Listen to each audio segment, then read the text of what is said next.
Hallo und herzlich willkommen zu einer neuen Folge Bike Ergonomics, dem Vlog rund um das gesunde und komfortable Radfahren. Wer fitter werden will, der sollte zum Beispiel regelmäßiger Rad fahren. Dabei kann man sich vor allen Dingen an einer Größe orientieren, der Herzfrequenz.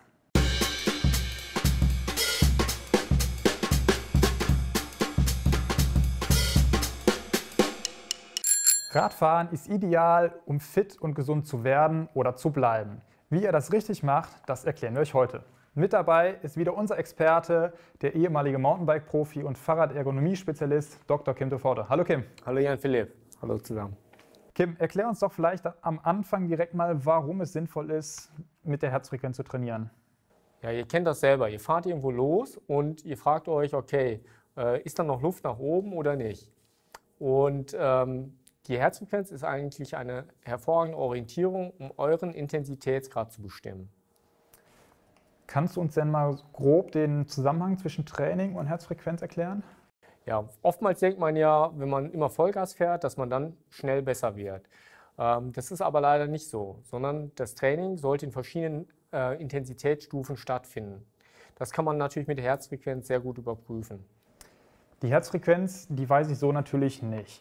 Die meisten von uns, die werden auf dem Fahrrad aber zumindest ein Tacho haben, wo die Geschwindigkeit angezeigt wird als eine Größe. Warum kann ich denn zum Beispiel nicht nach der Geschwindigkeit trainieren? Das kann man schon machen, wenn man idealisierte Bedingungen hat, zum Beispiel auf der Radrennbahn oder auf dem Ergometer. Da kann man das schon machen. Aber wenn ihr zum Beispiel bei Gegenwind fahrt, ist das völlig eine andere Intensität als bei Rückenwind. Und daher ist da die Herzfrequenz die sichere Größe. Ja. Wie kann ich die denn messen? Also es gibt ganz unterschiedliche Methoden. Ihr kennt auch so die einfachste mit der Uhr. Dann nehmt ihr den Puls am Handgelenk oder am Hals und messt dann eine gewisse Zeitdauer. Zum Beispiel 10 Sekunden, multipliziert das mal 6 und habt dann die Herzfrequenz pro Minute. Das ist sozusagen die Standardvariante, die funktioniert auch meistens. Nur wenn man sich jetzt bewegt, dann ist es natürlich schwieriger. Auf dem Fahrrad, genau, gerade wenn man im Gelände unterwegs ist, 10 Sekunden, eine Hand vom Lenker wegnehmen, sollte man natürlich nicht. Was kann ich denn da machen?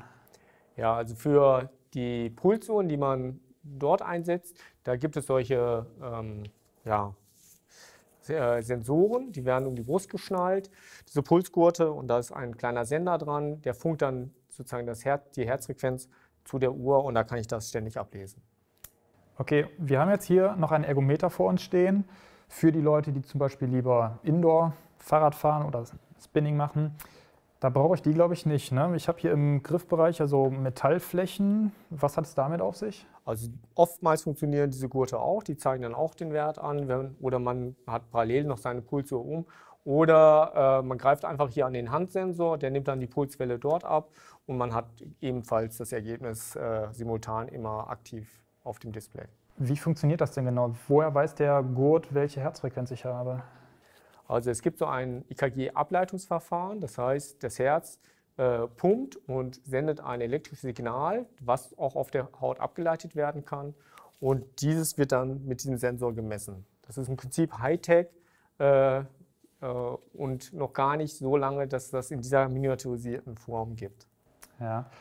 Wir haben jetzt die ganze Zeit darüber gesprochen, wie man mit Training nach Herzfrequenz fitter werden kann. Also fitter im Sinne von, wie kann ich meine Ausdauer steigern. Wenn ich jetzt zum Beispiel abnehmen möchte, kann ich da auch nach Herzfrequenz trainieren? Ja, das solltest du sogar, weil die meisten, die abnehmen wollen, die belasten sich viel zu intensiv. Was dann passiert ist, dass sie den eigentlichen Fettstoffwechselbereich, den sie trainieren wollen, gar nicht beanspruchen. Also die Fettpolster, sondern die verbrennen sozusagen nur das Glykogen, was sowieso im Körper ist. Und das hält auch nur für kurze Zeit, so dass, ja, wie gesagt, die Effektivität von einem Quältraining gar nicht so groß ist. Jetzt haben wir bis hierhin gesagt, okay, wir können die Herzfrequenz messen, wie es funktioniert. Dann zeigt mir zum Beispiel hier auf dem Ergometer das Display meine Herzfrequenz an.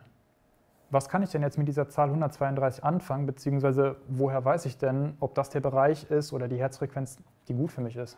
Genau, man kann grob 3 Trainingsbereiche sozusagen unterscheiden. Das eine ist sozusagen ein niedriger Bereich, ein mittlerer Bereich und ein hoher Bereich. Und die sind wiederum abhängig davon, was für Voraussetzungen ich mitbringe. Also hier speziell Ruhepuls und Maximalpuls. Es gibt auch noch ein paar andere Faktoren, aber gut, dann wird es schon ein bisschen komplizierter. Ja, der niedrige Bereich, den du gerade angesprochen hast, wird ja, meine ich, auch oftmals als Grundlagenausdauer bezeichnet. Das ist also der Bereich, in dem ich am meisten trainieren sollte?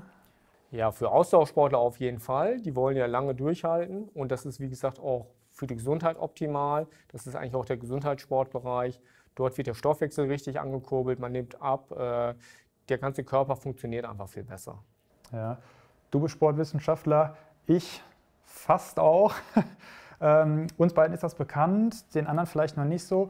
Und zwar sinkt die Herzfrequenz ja mit zunehmendem Alter ab. Muss man das auch beim Training beachten? Ja, das spielt auf jeden Fall für die Festlegung der Trainingsbereiche eine Rolle. Wenn jetzt zum Beispiel, die Herzfrequenz nimmt etwa einen Schlag pro Lebensalter ab. Das heißt, ein 20-Jähriger kann ungefähr noch eine Maximalherzfrequenz von 200 erreichen, ein 60-Jähriger dann nur von 160 und die Trainingsbereiche werden entsprechend runtergerechnet. Also du sagst, die Leistungsfähigkeit eines einzelnen Menschen, die hängt von verschiedenen Parametern ab. Woher kann ich denn jetzt für mich zum Beispiel bestimmen, welche Leistungsfähigkeit ich besitze? Gibt es da Testverfahren? Ja, es gibt ganz viele Testverfahren dazu. Man kann einfache Tests machen mit so Apps oder mit Smartwatches. Die haben oft solche Tests integriert. Wenn man es dann genauer haben will, dann sollte man professionelle Hilfe in Anspruch nehmen. Zum Beispiel Sportärzte, Kardiologen oder auch sportwissenschaftliche Institute. Alles klar. Ja, Training nach Herzfrequenz ist ja scheinbar gar nicht so kompliziert. Kim, du als alter Mountainbike-Profi, der ja, so vermute ich mal, sehr viel mit Herzfrequenzbereichen trainiert hat, hast du vielleicht noch einen Tipp für uns, einen abschließenden? Ja, also wenn ihr euch dann so ein bisschen mal eingespielt habt, eure Bereiche kennt, dann versucht auch in diesen Bereichen zu bleiben. Aber wenn ihr euch mal nicht gut fühlt, dann hört auf euer Körpergefühl, entwickelt das auch weiter und dann könnt ihr ruhig auch die Belastung reduzieren. Also folgt der Pulsuhr jetzt nicht sklavisch. Vielen Dank für das schöne Schlusswort. Halten wir fest, es gibt Möglichkeiten, dass man mit dem Fahrradfahren fitter werden kann. Darunter vor allem das Training nach Herzfrequenz. Wie Kim gerade eben schon sagte, haltet euch nicht immer genau an die Zahlen, sondern hört auf euer Körpergefühl. Wenn ihr euch nicht so ganz sicher seid, wenn ihr euch nicht wohlfühlt, geht auf jeden Fall zum Arzt. Lasst euch da vorab oder auch regelmäßig während des Trainings mal durchchecken. Aber wenn das alles klappen sollte, dann könnt ihr eure Ausdauerfähigkeit mit Training nach Herzfrequenz steigern. Ihr könnt zum Beispiel auch abnehmen. Viel braucht es nicht. Wenn ihr lieber Indoor fahrt, könnt ihr euch auf so einen Ergometer schnallen. Da braucht ihr gar kein Zubehör oder sowas, denn die Herzfrequenz wird hier im Griffbereich gemessen. Wenn ihr lieber draußen fahren wollt, in der Natur, auf eurem eigenen Fahrrad sitzen wollt, dann hilft euch zum Beispiel ein Pulsgurt oder so eine Fitnessarmband oder Fitnessuhr, die das am Handgelenk abliest. Ja, Kim, das war's schon wieder von uns. Ich hoffe, es hat euch gefallen. Wenn euch das Thema Herzfrequenz genauer interessiert, schreibt uns das gerne unten in die Kommentare.